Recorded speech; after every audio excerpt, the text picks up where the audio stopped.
Perbuatan Imu kepada Gorosei di chapter 125 lalu benar-benar membuktikan jika sosok ini seperti dewa yang sebenarnya, dan hal itu pun membuat saya mengingat apa kata-kata Enel di Skypiea lalu. Bukanlah dewa yang manusia takutkan, tetapi teror tersebutlah yang ditakuti oleh manusia. Nah, dengan adanya reshuffle juga dari kabinet dinasti, Gorosei maksudnya, apakah ada kemungkinan ada seorang mantan Gorosei yang berhasil selamat dari kutukan tersebut, dan apakah juga akan ada pengkhianat dari salah satu Gorosei ini?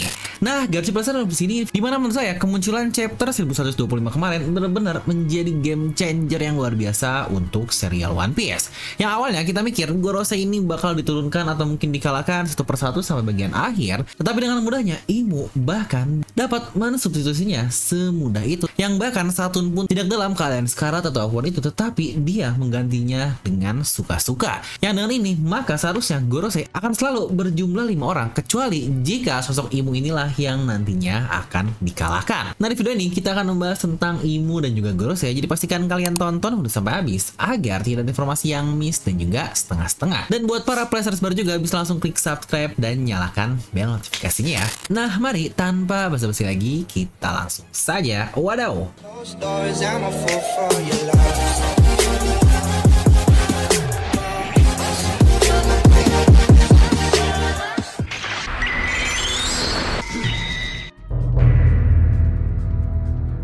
Oke, kita mulai dari kemampuan Imu terlebih dahulu, yang lagi-lagi masih sangat misterius walau ada banyak sekali yang memunculkan kemungkinan-kemungkinan yang ada. Dimulai dari ketika Saturn mensaman para Gorosei di Pulau Egghead, lalu juga dengan bagaimana mereka bisa beregenerasi, yang semuanya sama-sama terlihat api hitam yang menyelimuti seluruh tubuh dari para Gorosei ini. Yang bahkan yang luar biasa lagi, ketika kematian Saturn, di situ terlihat sekali bagaimana tubuhnya seakan-akan terbakar, yang bukankah padahal Imu dia berada di Marinjois dan Saturn berada di Pulau Egghead, tetapi bisa tetap berdampak sejauh itu, yang berarti efeknya benar-benar sangat global sekali, tidak berpengaruh oleh ruang dan waktu. Yang bukankah ini membuktikan kalau hampir pasti yang memberikan kemampuan immortal dari Gorosei tidak lain dan tidak bukan adalah sosok Imu ini, dan mereka pun saling terhubung satu sama lain. Toh bukankah momen telepati yang awalnya kita kira hanya dimiliki oleh para Gorosei, ternyata juga bisa dilakukan oleh Imu kepada Saturn di chapter 1125 kemarin,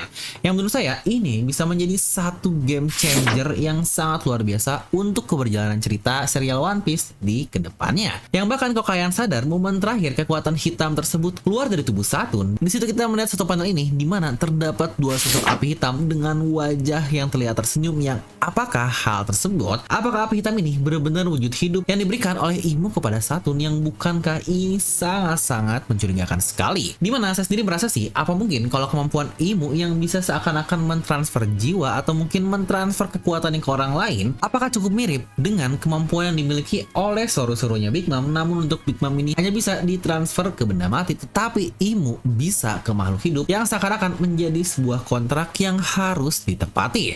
Dan hal menarik juga yang kita dapatkan adalah Gorosei ini ternyata bukanlah orang-orang yang selalu hidup sejak Void Century, terutama 800 tahun yang lalu, tetapi terdapat pergantian atau substitusi selama perjalanan dari pemerintah dunia yang ada di serial One Piece ini. Yang sejujurnya hal ini pun mengingatkan saya ke chapter 1044 ketika awal mula penjelasan dari buah iblis Luffy yang bukanlah bernama Nika. Di situ kita berkata kalau bahkan hal ini pun sudah jauh lebih lama dari yang kita ketahui. Yang awalnya bukankah kita semua berpikir kalau Gorosei semuanya hidup sejak zaman Void Century, tetapi jika ada substitusi seperti ini, yang berarti mungkin usia dari masing-masing Gorosei-nya ada yang berbeda-beda. Tetapi yang menariknya, permasalahan substitusi atau pergantian dari Gorosei ini seakan-akan hak prerogatif yang dimiliki oleh Imu ketika dia tidak suka dengan kinerja dari pasukannya, maka itulah yang terjadi kepada Saturn yang kita lihat. Yang bukankah ini ibarat pemilik perusahaan yang mencat karyawannya di saat tidak sesuai dengan KPI, tapi ya tentu saja punishment terbesar yang ada di serial One Piece adalah orang tersebut langsung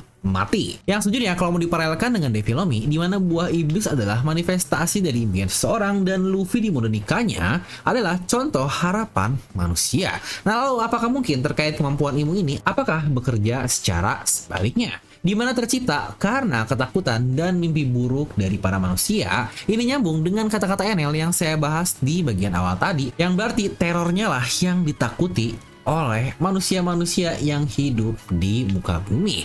Jadi jika Gorosei dipilih dengan cara seperti Vigarland Garling, yang apakah mungkin sisa Gorosei lain pun tentunya akan dipilih dengan cara serupa? Yang apa sih mereka ini sebelum menjadi Gorosei? Dimana jawaban yang paling mungkin sekali adalah tentu saja mereka adalah mantan Tenryubito, atau dalam kata lain keluarga dari para founding members yang tinggal di Marijoice. Ini pun akan menjawab kenapa seakan-akan para Gorosei punya desire sendiri-sendiri yang memang mereka ini layaknya seorang manusia biasa. Karena ya bukankah memang seperti itu? Mereka ini memang hidup sampai usia tertentu, yaitu ketika akhirnya memiliki kontrak dengan sang Tuhan atau dewanya, yaitu Im Sama. Namun berarti Gorosei ini adalah orang-orang yang dipilih oleh Imu dan membuat kontrak di antara keduanya. Ini juga akan menjawab kenapa banyak dari Gorosei yang memiliki luka di tubuhnya. Lagi-lagi pasti karena mereka dapatkan hal itu sebelum memiliki kontrak dengan Imu yang membuat tubuhnya menjadi immortal, tidak dapat terluka karena bisa melakukan regenerasi. Nah mungkin yang akan jadi pertanyaan adalah, kok mereka mau sih jadi ya ibaratnya budak dari sang Imo?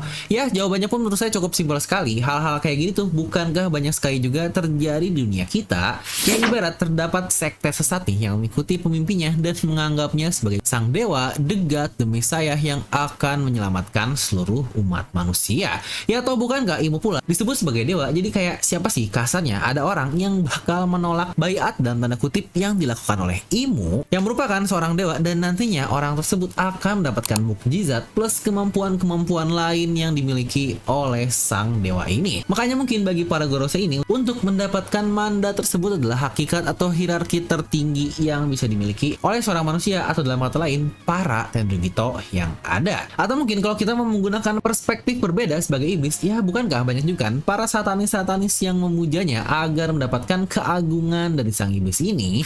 Nah, Gorosei lah orang yang punya kontrak dengan hal tersebut. Nah, mungkin yang menjadi pertanyaan adalah, apakah mungkin ada orang di serial One Piece ini yang pernah lolos dari kontrak yang dimiliki antara Imu dan Gorosei? Jujur ya, dengan apa yang terjadi kepada Saturn, teori tentang adanya Gorosei yang berkhianat pun akan sangat sulit sekali, karena toh bukankah jangankan berkhianat, gagal menjalankan misi saja dampaknya langsung seperti itu.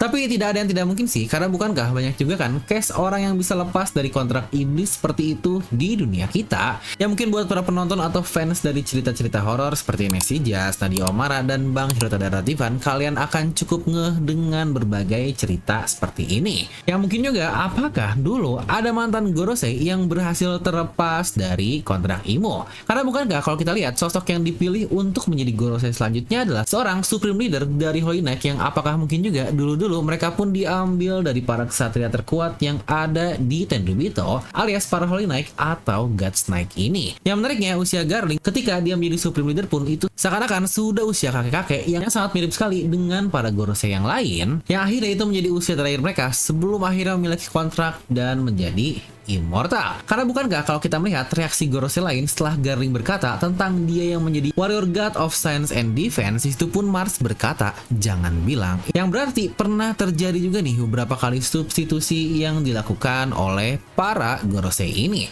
Nah lagi-lagi kalau kita melihat juga bagaimana Jupiter, dia adalah Gorosei paling muda karena satu-satunya yang memiliki warna rambut dibandingkan yang lainnya sudah menua.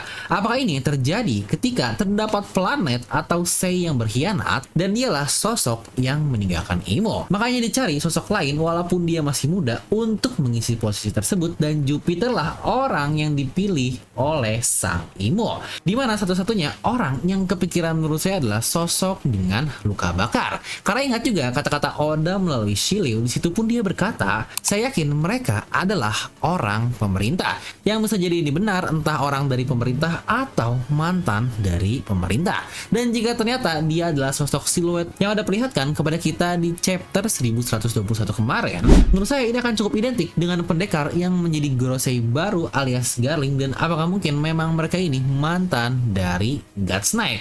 Yang apakah orang itu adalah mantan Gorosei.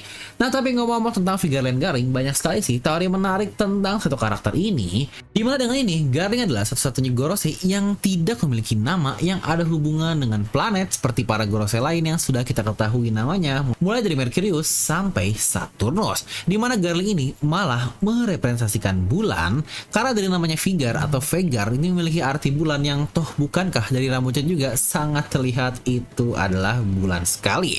Ya emang sih arti Sei ini memiliki banyak arti dimulai dari bintang, planet, dan juga satelit. Dan bukankah kita tahu bulan ini disebut sebagai satelit juga? Tapi apakah ada kemungkinan yang lain, misalkan dia juga nantinya akan berkhianat? Karena ada kemungkinan nih Vigar Garling ini diambil referensinya dari Yuri Gagarin, di mana dia adalah orang pertama yang pergi keluar angkasa, di mana Gagarin pernah berkata, "Aku tidak melihat Tuhan di atas sana." Yang apakah ini semacam foreshadow kalau nantinya Garling tidak melihat Imu sebagai dewa dan dia mulai melakukan pemberontakannya. Nah, jadi itulah untuk satu analisis terkait beberapa kemampuan yang dimiliki oleh Imu, Gorosei, dan kemungkinannya di masa depan. Kalau kalian punya pendapat sendiri, kalian bisa langsung tuliskan pendapat kalian di kolom komentar di bawah. Dan seperti biasa, like aja video ini kalau kalian suka, dislike kalau suka, jangan lupa untuk subscribe dan juga share ke teman kalian. Gue Film pamit, and I'll see you guys next time.